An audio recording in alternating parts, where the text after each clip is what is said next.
Hello, I'm Erin Cox, the author of One Hot Mama, The Guide to Getting Your Mind and Body Back After Baby.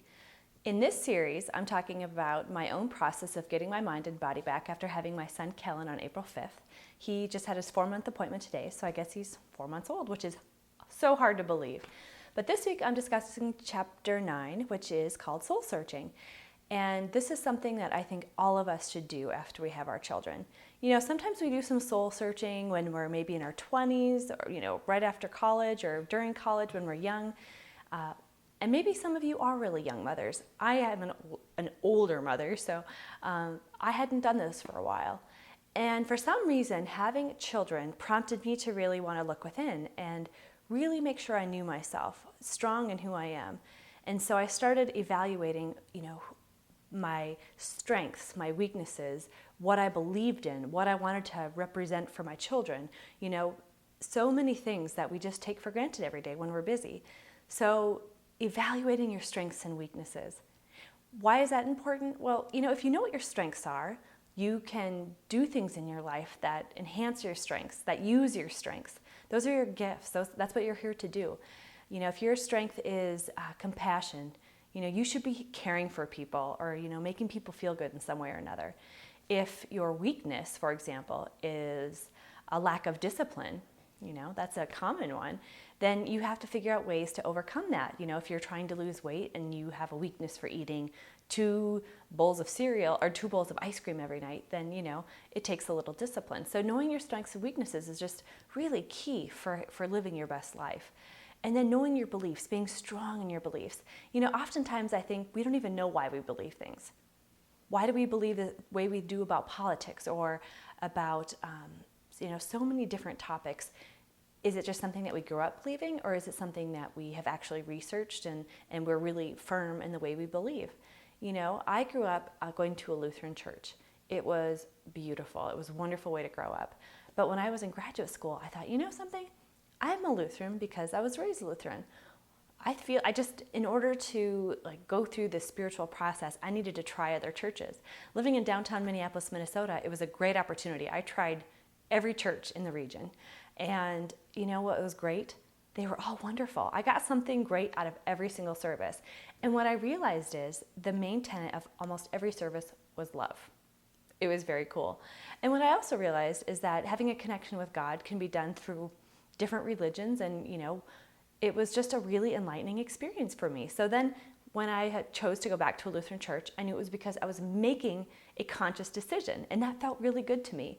So just become firm in your beliefs, really know who you are, know what you want to be for your children, know what you stand for. It's just a really powerful way to live.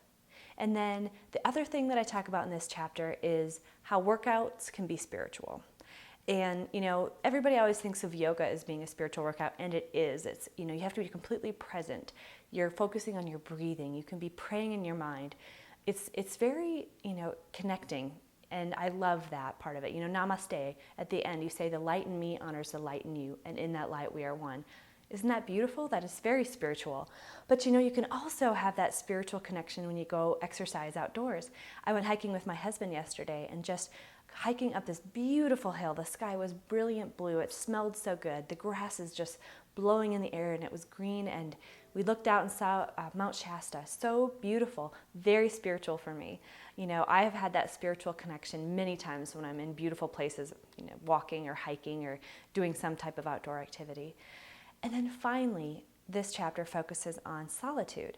And it was so good for me to read this again because it just reinforced that, especially the more children you have and the crazier your house gets, you need some time alone, just totally alone. I've talked about getting up in the morning and having that time for prayer and solitude. If you want to take it to another step, get a babysitter and spend a whole morning alone, an afternoon alone. Go out for dinner all by yourself. It is so empowering, and it's just really peaceful too. You don't have to.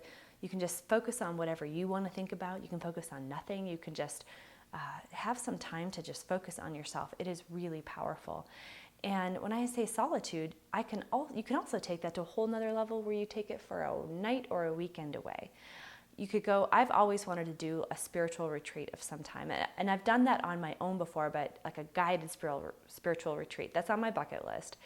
But my husband did get me the best gift ever for Mother's Day when my youngest child was about 1.5. He got me a 2-night stay at a hotel all by myself. That sounds crazy, but that was the best gift ever. I was going to use it as a writing retreat. I brought my laptop, and I remember I started writing, and it was about 8:30 at night, and all of a sudden I was just overcome with tired, just exhausted.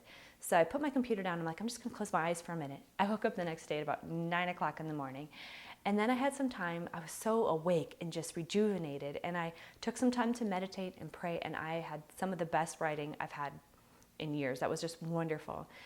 And the great thing is I went home with a huge smile on my face, just feeling so rejuvenated because I'd had that solitude, time alone.